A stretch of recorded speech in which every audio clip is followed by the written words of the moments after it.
right, let's go over the spinner experiment results. And I know there's some confusion about how to calculate relative frequency and as a fraction and as a percent. So I thought I'd go over what your individual data might look like. So I took data from one of your classmates, and I'm going to fill in the chart as it should look for that classmate.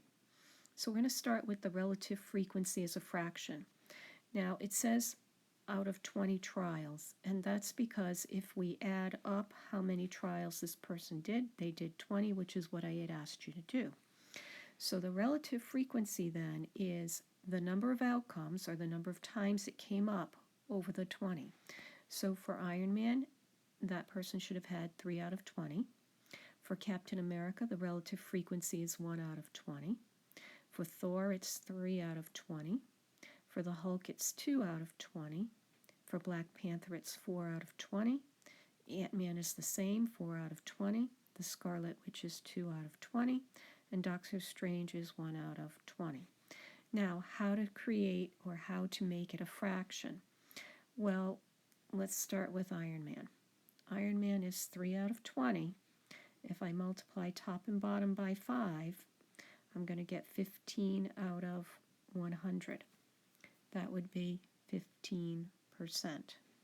And if I do the next one, Captain America, 1 out of 20 multiplied by 5, I'm going to get 5 over 100, which is 5%.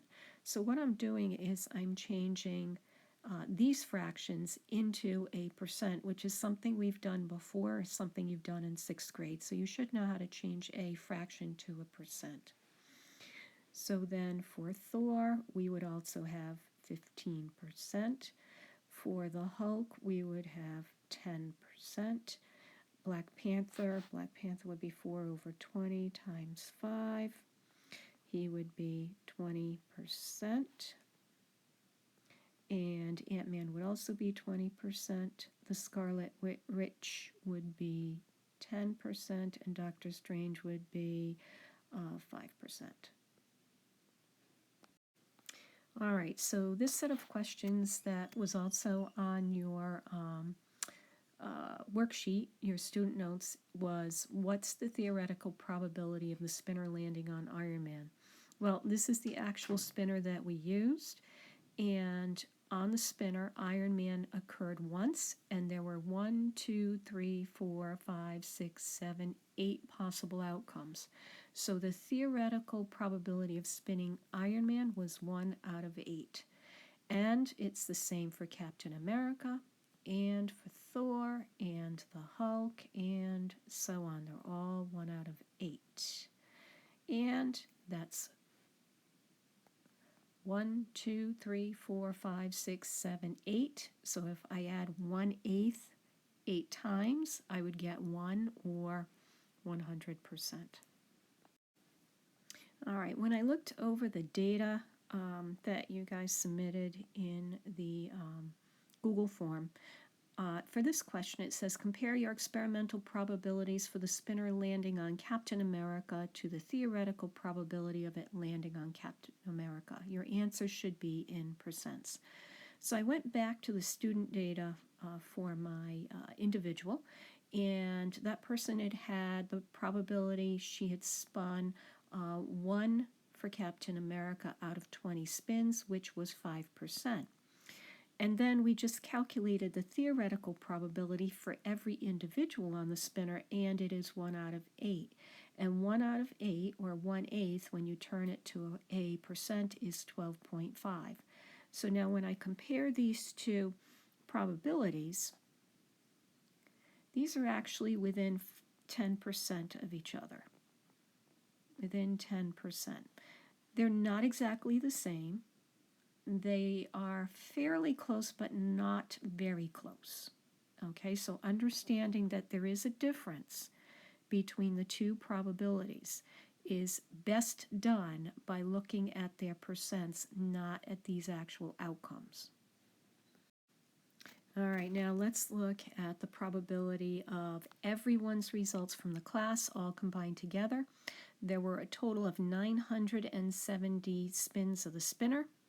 The outcomes, the possible outcomes are listed here, the superheroes, and the actual amount of times the spinner was landed on those particular superheroes is in the next column here. And again, they're all over 100, the highest one being for Iron Man and the lowest being for Doctor Strange.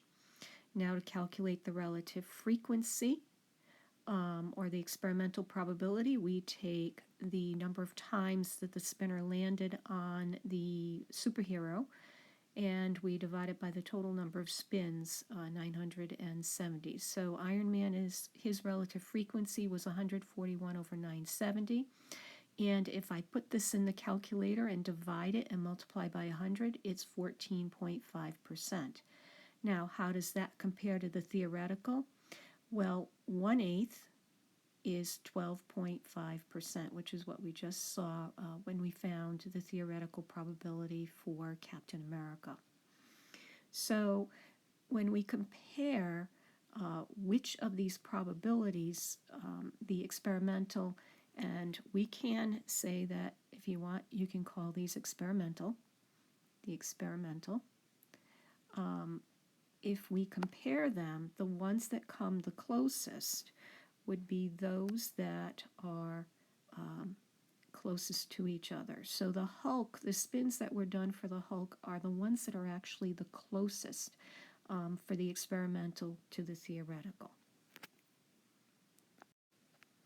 All right, here we have the experimental data for that student whose data we were using. And as you can see, it varies quite a bit from Iron Man down to Doctor Strange.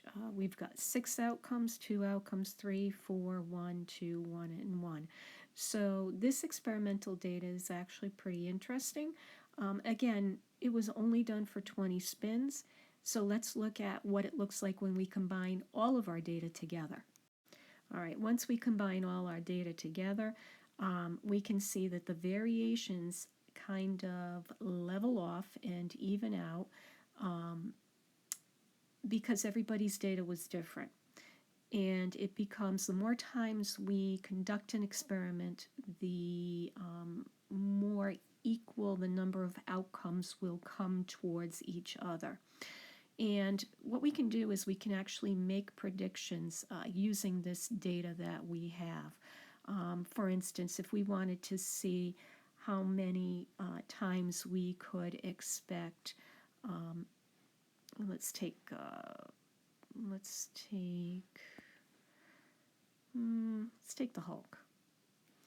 The Hulk occurred 122 times out of 970 spins.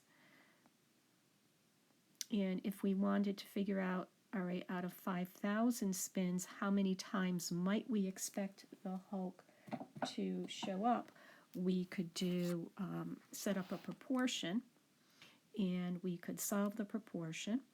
122 times 5,000 divided by 970, and we'd get about 629 times we would expect the Hulk to show up if we spun this 5,000 times. And finally, just for fun, what would our circle graph look like if we just graphed the percents? And again, it's pretty close. We do have some bigger sections like Iron Man because he had 14.5%, and then we had some smaller sections, Doctor Strange at 10.8%, but overall they were fairly close.